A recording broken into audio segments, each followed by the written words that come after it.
It wasn't until a few months ago, I think, that I actually first watched Hannah Montana for the first time. I watched the first episode of the TV show, and I was actually really pleasantly surprised.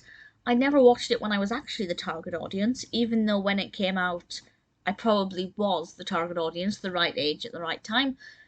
But I was really impressed with the first episode, and in my quest to watch every film that Disney has ever done, I of course was going to watch the Hannah Montana movie at some point, and given how pleased I was with the TV show, I had relatively high hopes, and I have to say I enjoyed it. I actually genuinely enjoyed the film.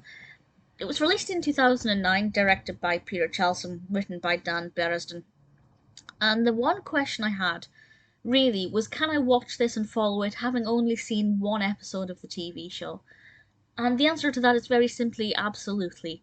Even if you've never seen any episodes of the TV show, you can still watch it as long as you understand the basic premise that Miley Stewart, played of course by Miley Cyrus, is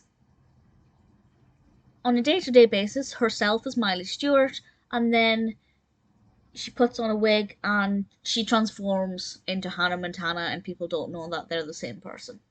Once you've kind of understood the basic concept, you can follow this film. And in this one, her life as Hannah Montana begins to get in the way of her life, her real life, her everyday life, which I suspect is a theme of pretty much every episode of the TV show. But there are certain events in this one that are quite important that she either misses or messes up because of Hannah. But of course, Hannah means a lot to her, and she suddenly starts to struggle with her own identity and whether or not she wants to be Hannah, or if she should really spend more time focusing on being Miley and focusing on the aspects of her life that are true. There's also a subplot: somebody is trying to expose Hannah Montana. They know that there is a secret about her, they're trying to find out what this is, and of course there is a threat that her secret will be revealed and that she can no longer live this double life anyway.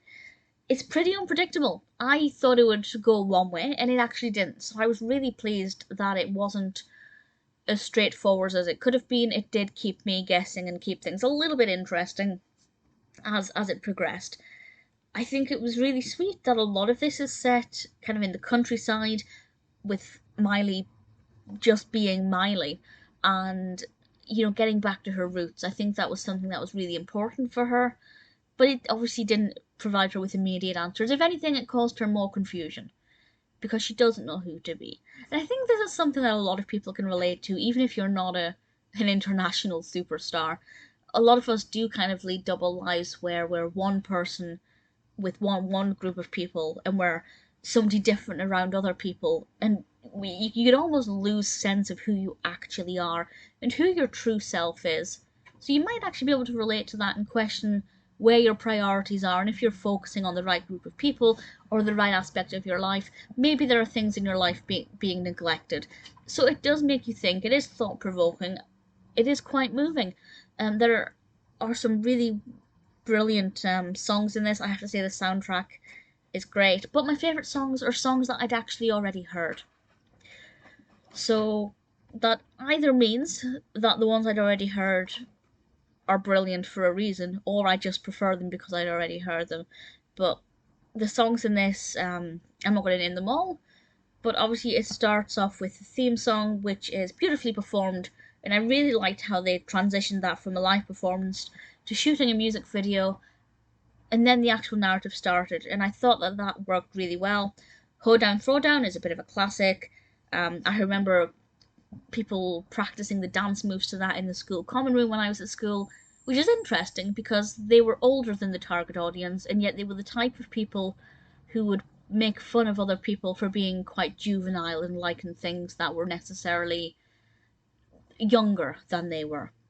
So it's quite interesting that they, as 16, 17-year-olds, were, practicing the dance moves of a kids' show. But that's irrelevant. We also have The Climb, which is beautiful. It's absolutely, it's just a stunning song that I've really liked for a very long time. Obviously, Miley Cyrus is brilliant in this. I know some people have mixed opinions about Miley Cyrus. I've never had a problem with her. I think she is a product of the industry, which is not her fault. But she is actually a very good actor and obviously a fantastic singer. That's not in dispute. And I think her performance was very, very good in this. Very moving, very convincing. The character's motivations made sense. And I like the fact that she wasn't afraid to admit, Miley Stewart wasn't afraid to admit, that Hannah Montana is a big part of who she is. And this world of success and fame is something that she enjoys.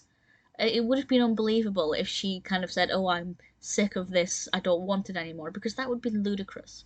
She's a 15, 16-year-old girl living her best life, if you like.